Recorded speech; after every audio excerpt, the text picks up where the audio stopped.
Hey guys, welcome to another video of Asphalt 9. So this is part 2 of multiplayer tips and tricks. So let's get started. So my first tip is on Greenland. So normally at this point you will try to drive your car on the snow which is there on the side, which I have indicated by arrow. But in multiplayer, just avoid it because there are chances to wreck if you are not able to place your car in a proper position. So just drive straight and don't try to do any fancy tricks over here. Now my second tip is I'll tell you how to dodge the cars in multiplayer. Now here you see I am driving an S-Class car, but there are two Vandas ahead of me. Now what I will do is I will wait for the right opportunity to pass them. Otherwise if I just try to randomly pass them, they will either 360 or they will surely try to KD me or block me.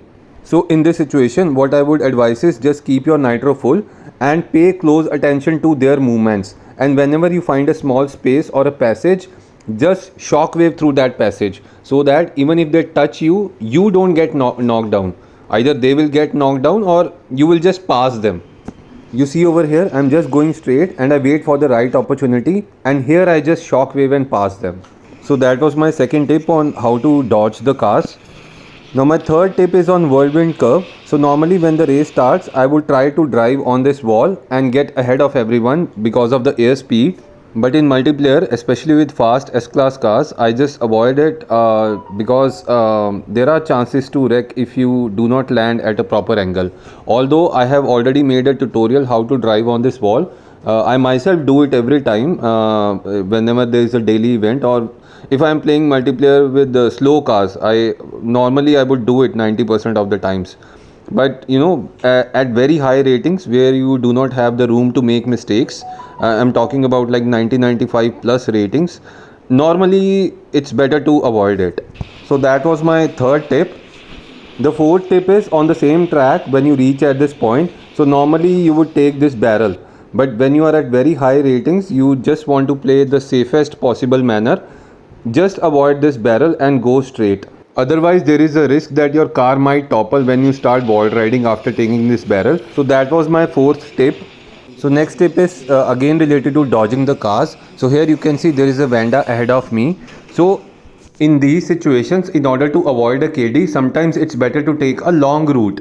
In order to dodge this Vanda, so what I do in this situation is I take this first ramp and I avoid this second ramp.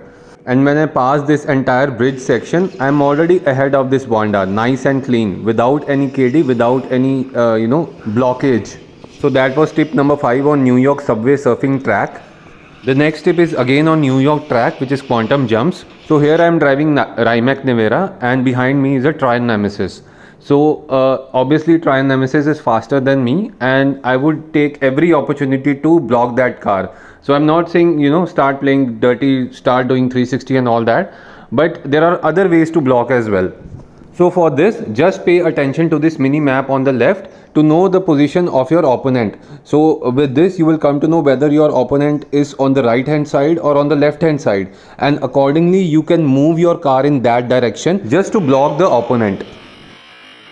In this situation, from the mini map I can see he's on the right hand side, so I will keep my car on the right hand side. And similarly when I take this turn, he comes on left hand side, so I move my car on left hand side to block him in every opportunity I can find. But remember to keep your car either in shockwave mode or in orange nitro mode, otherwise when he rams you from behind you might get KD. So those were my 6 tips for today. I hope you find them useful and you'll be able to use them in your multiplayer races. Some of the tips like dodging the opponents and blocking the opponents, those can be very generic and can be applied irrespective of any map.